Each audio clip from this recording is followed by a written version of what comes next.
top stories. Local accountants dissatisfied with government's management of economy. The BCC and NUPW dispute is over to the Chief Labour Officer. And Richard Stoute Teen Talent has a new Queen of Song. Welcome to Nation News for Monday, November 3rd, 2014. I am Janelle Ward. No matter where you are in the world, at home or abroad, Nation News keeps you connected with what's happening in Barbados through our website, video newscast, and online e-papers. So stay connected with Nation News. Your news, your time, your way. Local chartered accountants have given the Frundell Stewart administration a failing grade in managing the economy, and they are questioning its fiscal adjustment strategy, calling for urgent action beyond ongoing financial and monetary policies. This was revealed Monday morning by their umbrella body, the Institute of Chartered Accountants of Barbados, or ICAB. ICAB officials said a recent canvass showed that members were generally dissatisfied with the government's strategies, and Executive Director Reginald Farley told a media conference more attention has to be paid to the ease of doing business on the island. We all have to look at ourselves as providers of services to determine how can we do things faster, better, and at a lower cost. And that ease of doing business ethos, which we all need to develop, has to be a key input into being able to achieve the growth that we're targeting, but also fundamentally get the level of foreign direct investment that we need. There's a new development in the bitter dispute between Barbados Community College and the National Union of Public Workers. In a release issued Monday, BCC Principal Dr. Gladstone Best said the college had referred the matter to the Chief Labour Officer Vincent Burnett. He said the impasse had an adverse effect on both students and staff, and the move was in an effort to secure industrial peace and harmony. The union and the college have been at loggerheads over a number of contractual and health and safety issues. On more than one occasion last week, union officials were prevented from entering the college's compound to meet with staff. Former principal of Harrison's College, Winston Critchlow, has died 7 months after he retired. Reports indicate Mr. Critchlow passed away this morning, one day after returning from the United States, where he had undergone a medical procedure.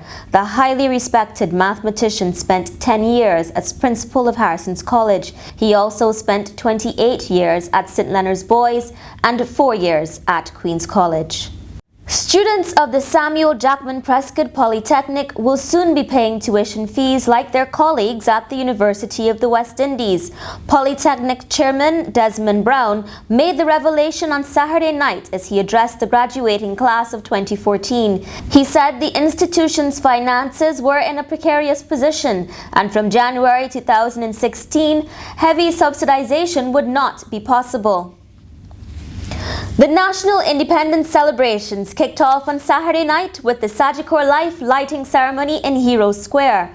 But just before the city came alive with hundreds of colorful lights, Chief Operating Officer of Sagicor Life, Edward Clark, called on the Bridgetown businesses and residents to help revitalize the nation's capital. In the old days we had a mayor. I'm not saying we go back to that, but Bridgetown needs a manager. This city needs managing. At the core, responsible for the capital, the infrastructure, the security, and the whole sanitation and everything around Bridgetown. If we want to make the best use of our heritage site status, we must protect this city of ours. We must invest our time and money. Both of these resources we know are very scarce these days. So let us work together to do this the right way. Shadia Marshall is the new Richard Stoute Teen Talent winner, performing Shirley Bassey's Diamonds Are Forever and This Is My Life. She topped the list of 14 finalists when the annual event came off on Sunday at Hilton, Barbados. We'll have more on this in our Weekend Buzz on Friday. In sport, rain put a damper on the West Indies A tour of Sri Lanka, with the second one-day match being washed out. The match was reduced to a 38-over affair in which the Windies were bowled out for 193 runs, but just 13 balls into the host chase, the rain returned and never stopped. Opener Craig Brathwaite led the West Indies charge, hitting 63 runs from 87 balls. And finally, the door of an armored truck burst open on Maryland Highway last week, sending drivers scrambling to grab the money that was flying around. About $200 was recovered and returned to the truck driver, but it is not known how much was taken. Police are advising drivers to do the honest thing and return the bills. If they don't, they could be charged with theft. That's the Nation News for Monday. For more, visit nationnews.com as well as YouTube, Facebook and Twitter, and get your Daily Nation at newsstands on Tuesday or subscribe to our e-newspaper. Thank you.